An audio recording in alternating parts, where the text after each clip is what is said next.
Welcome to That Sunna Feeling, the podcast where beauty meets ambition, hosted by Brandi and Shannelle, the founders of Sunna. Here we peel back the layers of the beauty industry, offering insider tips, business strategies, and personal stories that inspire and educate you on the path to success in your spray tanning, teeth whitening, and beauty business.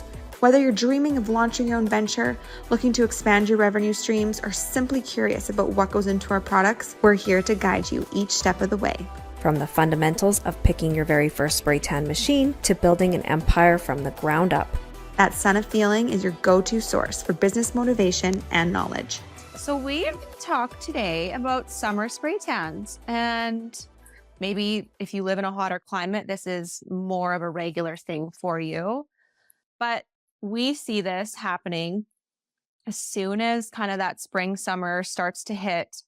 We start to get a lot more complaints or people asking a lot more questions in our Facebook group or in email, because problems that they never had to deal with in the fall and winter months start to come up. There's a few issues that are happening. Obviously, people are having a lot more higher volume. So you are going to run into those one-offs more when you're doing, 50 to 100 tans a week instead of maybe 10. But let's talk about heat and humidity first. So, Brandi, how did you deal with that in your studio when it was summer? How did you deal with applying spray tan when people were sweaty and hot? Sweaty and hot. They came in sweaty and hot. They left sweaty and hot.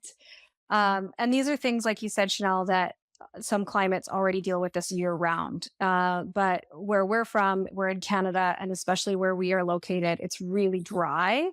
And so we don't deal with the humidity as much. And so this was always something, especially in Canada, we have such different climates across the entire country. So same as the US, anywhere in the world, really. So yeah, it is unique, some unique situations. And so I think the biggest thing is just being prepared for it, just knowing that this is coming in. And so you just have to talk to your customers about it. I think that's the biggest thing. So it's education and explaining a few things. So if one time I had a customer come in, one of the biggest complaints is, I just didn't get dark enough. I came in the fall, and now I'm coming in the spring and it's been warm or whatever. And now it's like I'm not as dark. And so a couple of things that can be happening there is that the tan, like they came in a little bit sweatier, so the tan hasn't been sticking, or they went home and it was hotter in their car or in their house, or they went grocery shopping and they were sweating, and it just was like a very different development experience, right? And so things that I would do is just really prepare my customers on that. So I'd say, over the years learning of all of the things that would the outcome of the tan when my customers had these issues, then I was able to prepare those clients. So I'd say things like, okay, make sure that you've got the air conditioning going. Do you have an air conditioned house, or do you have a place where you can stay cool after? Before coming, please make sure that you're not sweating. Like, these are things that I'm actually having conversations with my customers about. If they showed up sweaty, our pH balancing Set Me toner spray, always a lifesaver in those situations. Yeah, I was just going to say that, like, anytime in the summer months or you have someone that's maybe doesn't even feel like they're sweaty, is like the prep spray will always save the day. And always. That is when I would do a wipe off. I know we had that in the group this week of asking, do I wipe off the prep spray? You don't have to. I know some girls do, some girls don't. I always did, because it was a chance to get anything off of the skin. So spray the prep spray, give them a clean paper towel or a towel, and just get them to rub it off. That'll help a lot. I loved the prep spray. I'm just going to say, to dry skin, or if they, especially on the shin area, especially post shaves, getting some of that residue off as well, because, clients don't realize that there's some residue on their skin. So I think that's a really good tip, is in the summer months, just, using that Set Me toner prep spray. And it's a really good opportunity to just talk to your customers about that as well. And then the other thing is that customers don't even know that they're sweating. Like, you're sweating without even knowing you're sweating. When it's warm out, of course. And it really does make a difference in the development of the tan. I find that, and even if yourself, like notice those little tiny things. I mean, some customers are really sensitive to stuff like that. Then you get other customers that it doesn't really matter. Literally, they could completely ignore all of your tan advice, and their tan is flawless every time. But then you have those customers that really do need to go the extra mile on those couple of those things. Like I know when I tan my husband, I mean, he's just a naturally sweaty guy, but he'd be like sitting there in front of a fan and I'd be like, don't move for 2 hours. Yeah. And that's when you want to use probably an express solution, of course, right? Yeah. And usually I would say like clear on men or brides, but maybe if they're really sweaty, you don't want to use a clear. So then they can actually see also where they're sweating, which brings me to the easiest way to fix anything. This is like every client you tell this, whether you pee down your leg, you were talking about water guns, somebody sprays you with a hose, you have a bottle of water, it comes down your face, whatever it is that smudges your tan, 95% of the time, what will fix it is just blending it with lotion. So grabbing a little bit of lotion, if you're going to use your hand and not a brush, just blend in a circle. It might look funny because you're blending the bronzer around, but after you have a shower, 9 times out of 10, that smudge is going to be gone and you're going to look perfect. Yeah. And I would say, as far as like managing customer expectations, that is something that was a part of my routine, regardless of the time of the year, but even more so in the spring and the summer, because they are going to be running into all these things like, dogs licking the leg, coffee spilling on a road trip, more events. Again, like you said, the higher the volume, the more instances of all these things happening. So just arm your customers with that knowledge. And also it's really important to tell them like the bronzer is going to move and shift, especially if you're a little bit like, sweaty or you're doing things that's normal, and just not for them to freak out and, contact you if there's any issues post shower, and really to just trust that process as well. Sunscreen and bug spray. So I don't know what you did, but I always said like, if you have that on, obviously, first, I would say like if you could just have a quick cold rinse before you come, even though we don't want you showering too close, I would rather them get that off their skin.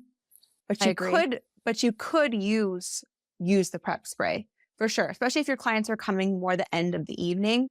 They might have been in the sun all day. So that's something to also bring up, is try to remove that off of their skin prior to them coming. Yeah. And then I guess the other question is post tan, is bug spray going to eat away at the tan? What sunscreen do you recommend? These are some of the questions that we get asked. And bug spray is a tough one, honestly. I mean, especially if it's a non-natural one, like that has a high level of DEET. I mean, that stuff, it ate through my tablecloth once.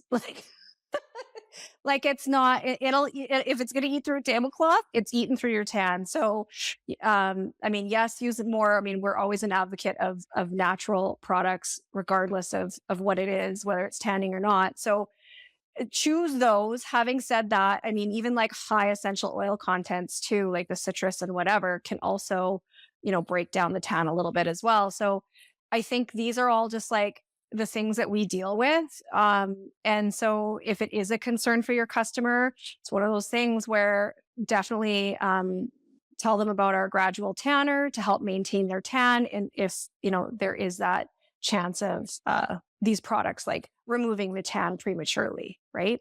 I know we had different opinions on sunscreen. Like you love to rub on sunscreen, or I'm more of a spray person. For me, I think the more you're like rubbing the spray tan with a rub on, that it's going to remove your spray tan. That's why I always liked a spray. I know there's that brand Rad, which is kind of a mix of both of what would be a good brand. No, it's Basque. Sorry, I'm thinking generally. Basque, yeah. Baask, I think. Sunscreen. And I like it because it's a non-aerosol, but it comes out in a sprayer, which is kind of cool. I don't think the aerosol alcohol is the best for your tan either. So you definitely want to have a sunscreen that doesn't have a lot of alcohol content in it, which is really hard to find. You also don't want to use a sunscreen that's super white and full of zinc only, that all of a sudden you are ruining your tan by looking like a ghost because you're just rubbing white paste all over you. Just kind of defeats the purpose, right? Highly fragranced synthetic fragrance is just the same as alcohol in that way. It just really can break down the tan. And not all alcohols are bad. I mean, there are alcohols that carry moisture to the skin. So it just really depends. But at the end of the day, what you want to look for in a sunscreen, and you need to be wearing sunscreen. Sunless tans do not protect you from the sun, which we'll get into. But you really want to look for a formulation that's going to be full of hydrating ingredients, and avoiding as many non-toxic, fragrant ingredients as possible. And just really, I mean, I think even the company's commitment to skincare, I think, is really important. Anytime I've used a skincare brand's SPF, it's always been a really great experience for me. But when I'm using something off the shelf at the drugstore, it's, really hot. You can smell the alcohol, right? Coming out, like you can really smell it. So I wouldn't, those are my tips. And for me, like I did enjoy rubbing it on again, if it was a really like moisturizing, SPF. There was a couple of brands that just really hydrating. And so I think that's okay. But again, you don't want to be aggressively rubbing either. Yeah. Okay, let's talk about, because swimming is going to be a huge thing, obviously sweating also in these warmer months. So expectations, post-tan products recommendations. So I had my own routine for this based on really me. So I don't like to tan at all in the sun because it's a whole process for me. So what I would do is actually get a lighter tan than usual. And then what I would do is, after being in the water all day, I would have a shower and then I would apply gradual tan right away. And this is how I'm able to maintain my tan for a full 7 to 10 days wherever I am without getting another spray tan. Where if I was super, super dark with a higher DHA solution, I find it would get patchier quicker because I am sweating. I am in a pool, which is breaking down the tan. So this is how I was able to maintain my results longer. And this is what I would recommend for anybody that's either works out a lot. I know we've had that in their group lately, or someone that is going on a vacation where they're going to be in the salt water, they're going to be in the pool. You think you want to tan them a lot darker. This is only going to work if that person tans really dark naturally and is going to do that. So if that's what they're choosing to do, it will fade to a real tan. But if that is not your plan, I would go more the route of lighter tan, gradual tan to maintain. Yeah, and it sounds counterintuitive, right? Everybody wants to go and tan, and this is something where I think there needs to be some education as well. It's like, tan me going on vacation, and you think that the darker that you get tan, the longer it will last. Well, it's counterintuitive. A couple of things happen. The DHA is a little extra drying on the skin. You're going to have an increase in rubbing, like you said, Shannelle, like tight bathing suits. Like we're wearing some more tighter fitting clothing, especially if you're on vacation, I know I'm just carrying like suitcases, it's rubbing, all of that. So, and I think we have to think about what's happening when we're tanning the skin. And what's interesting about sunless tanning is, in our mind, we think that our skin is that we're almost like a snake, like we're one layer of skin where we just kind of shed that whole layer. But that's not what's happening. Our skin cells are all at different stages all over our body. Like we're like a speckle of all these different skin cells, and they're all different stages. Some are coming off and some are staying. And that's why it's really important to obviously exfoliate. But I think what happens is, everybody, like if you haven't been a sunless tanner, that it's like you think that it's just gonna, you sprayed and then you're gonna be they don't think about the fade.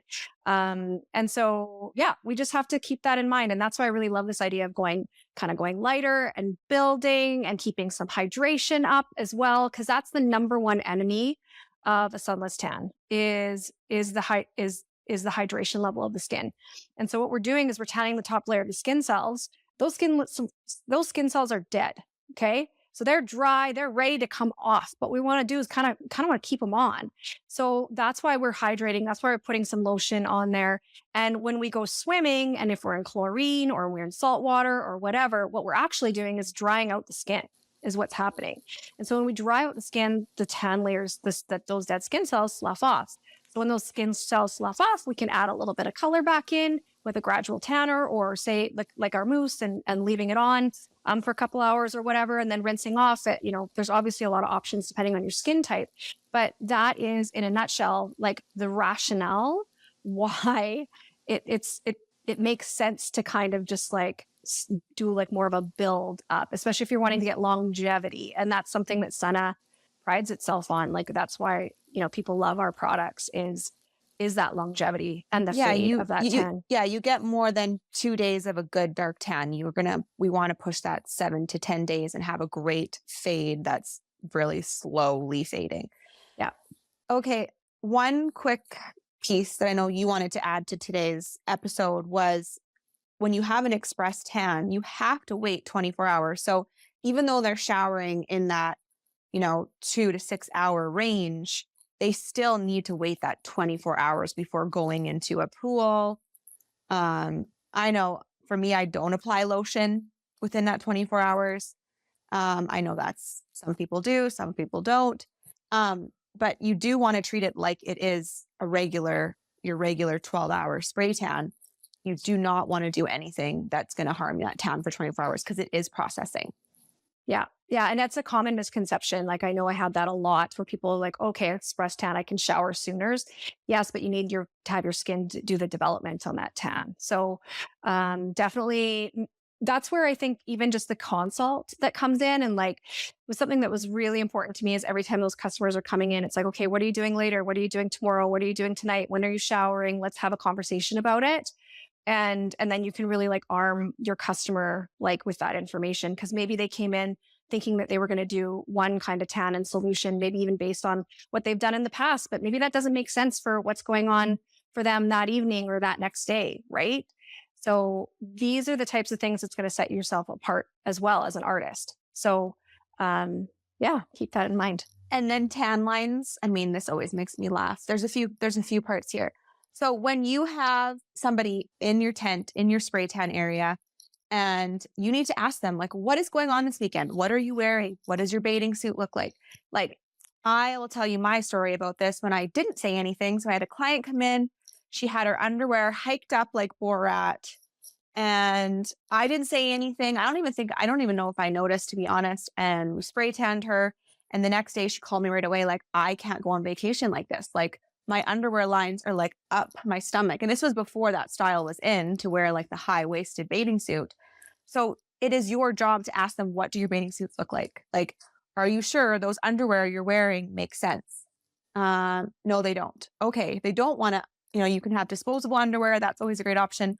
But you can also just pull their panty line, spray, and then blend that out on each side, avoiding their frontal area. So that's just an extra step, but you do have to ask that. Like, even though if it feels awkward for you, that is your job, because they're nervous. They're maybe not thinking about what tan lines they're going to have. You have to ask.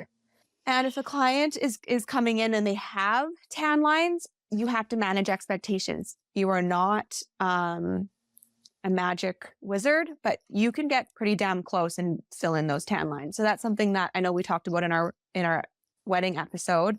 But this is something that's really important also, is to manage their expectations that yes, you can do their tan lines, how I would do it. And let's link our YouTube video on this too, Brandi, because I know we have a whole YouTube video on how to tan lines. Tan line blending. Let's link it. Yes, but for sure. Let's say your client came in, they have big tan lines. But what you would do is you would tan them a little bit lighter than you're going to tan the tan lines. So let's say they come in, you tan their whole body in a medium solution.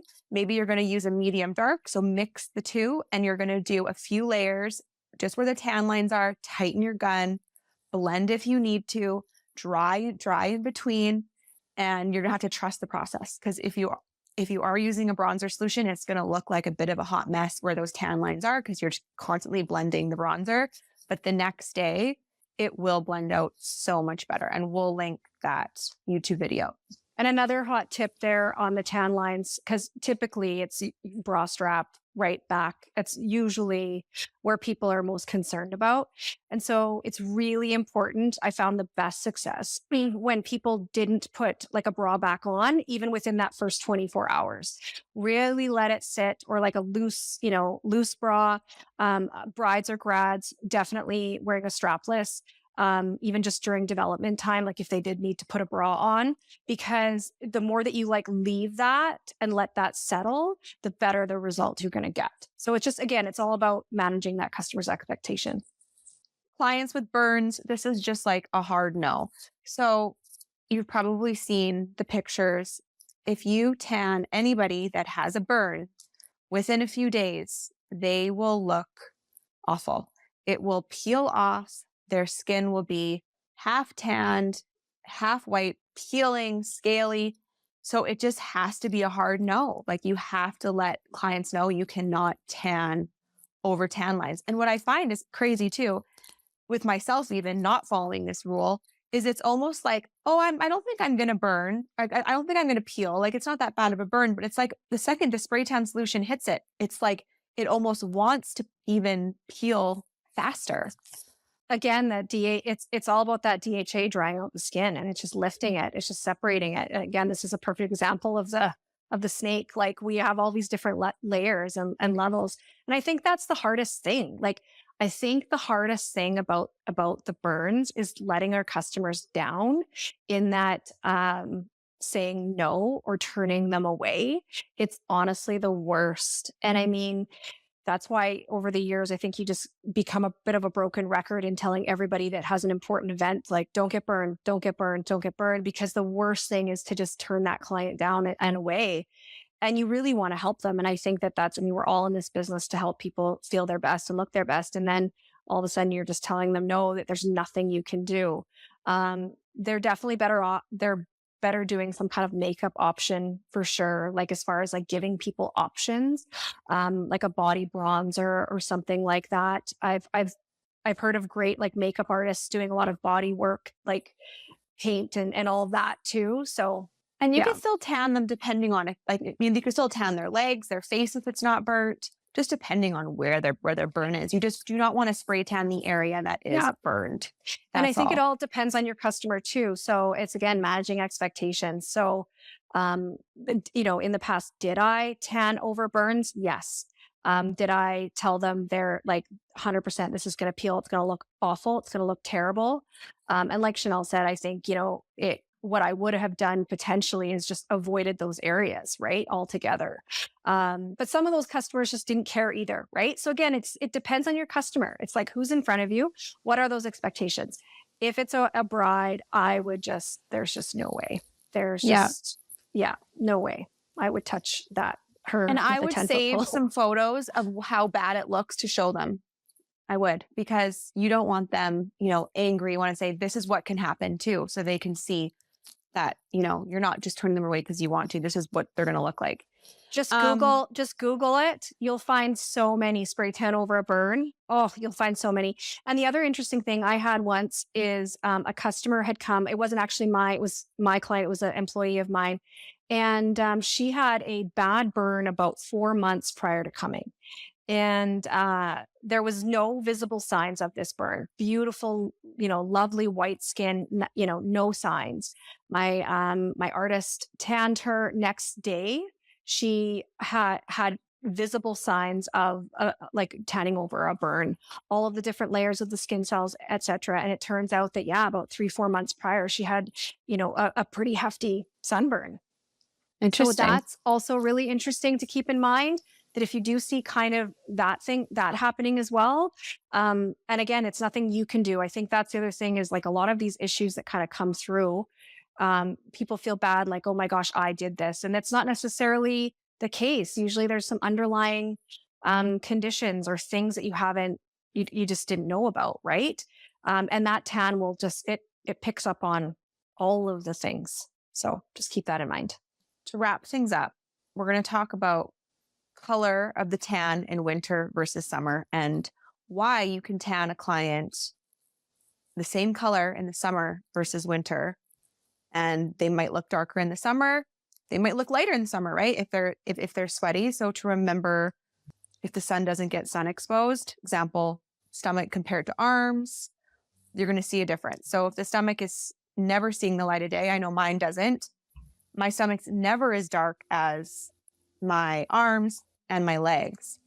And even doing layers and layers, extra layers, sometimes will not still bring it to that color. So how do you manage your summer versus your winter clients?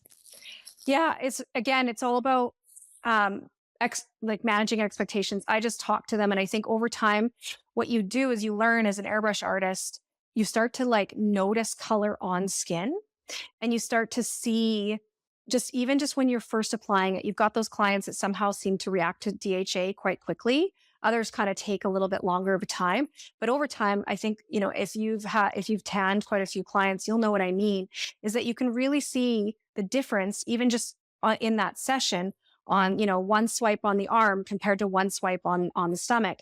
And if I'm seeing that with my client right away there, I'm going to bring it up with them and I'm going to say, hey, like, I want you to know that your arms are probably going to be darker because I can see that they've, seen some sun, your stomach hasn't. Oh yeah. And then you have a good laugh about it. Right.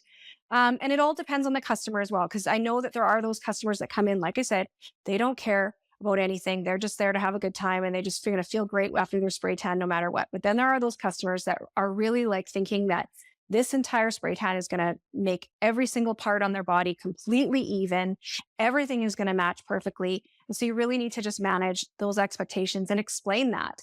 I mean, when you have the skin, if it's already a little bit darker or even just has had more sun exposure in the past, it's going to pick up the pigment more. So I would just explain that. And then in the wintertime, obviously, if you're not seeing the sun and you don't have that much sun exposure, your skin's going to be naturally just lighter so that when we tan them, so say you tan them with a medium, they're going to be just naturally lighter than maybe if you tan them in the summer with a medium because they've had more sun exposure. They just will actually look darker in the summer even though it's the same color. It's because their base, their skin has that pigment already. Because all we're doing with that DHA is just kind of piggybacking on that pigment already. We're just, adding a little bit of color, the natural pigment. That's what DHA is doing, is changing that natural pigment. So it's just about managing expectations. Mm-hmm. Also, what's fun is when clients aren't coming often, you can really customize. So if you're only seeing somebody once or twice a year, it's really hard to like customize, read their notes. It's been so long. But I know for me, somebody like myself that has sunspots and I don't react well on my upper body and face to anything with bronzer in it. So the clear solution is what works for my skin the best. But my legs, let's say I'm going somewhere, I'm going to be wearing shorts or a shorter dress. I want my legs to be darker. So we have our beautiful bronzer drops that I'll put a few drops of that in my solution just for my legs because my legs don't seem to have the same reaction. I have less sunspots on them. So you can really play with that too if you know your client, and it just gets to be a lot more customized, which that is also what's going to set you apart and what's going to make people feel like you're really paying attention to their skin. So that's another hot tip. Weather and rain concerns. So we already kind of went over what to happen if they get rain on them, but I always see on the social media, like, hey, it's raining today, clients, like dress accordingly, bring an umbrella. You can have umbrellas on hand, bring people to their cars. But that's a huge thing. You don't want them showing up in like shorts and a tank top when it's pouring rain outside. They have to be able to cover themselves to be going in and out of your studio and in and out of their cars. Yeah, exactly. And before I know we talked a little bit about the UV protection of spray tans. And like I said before, it doesn't offer you any UV protection. Somos tanning doesn't do that. It's interesting because a lot of people have the experience that a spray tan really seems to like protect their skin and they don't seem to burn. Now, there is no scientific studies on that. And at the end of the day, Shannelle and I are both all about skin health and just protecting your skin. So put on that SPF regardless, and get your spray tan on. Add your gradual tanner to bring it back up, and and enjoy your face tan water and your face tan water. Yeah. and enjoy the pool, enjoy the beach. Just enjoy it. And with these products, like, you're going to have a beautiful golden glow all summer long without damaging your skin. Yeah, those are my summer tan tips. Well, we hope this helped you, maybe got you prepared for some of those things that might come up this summer. Let us know if we missed anything. Thanks for listening.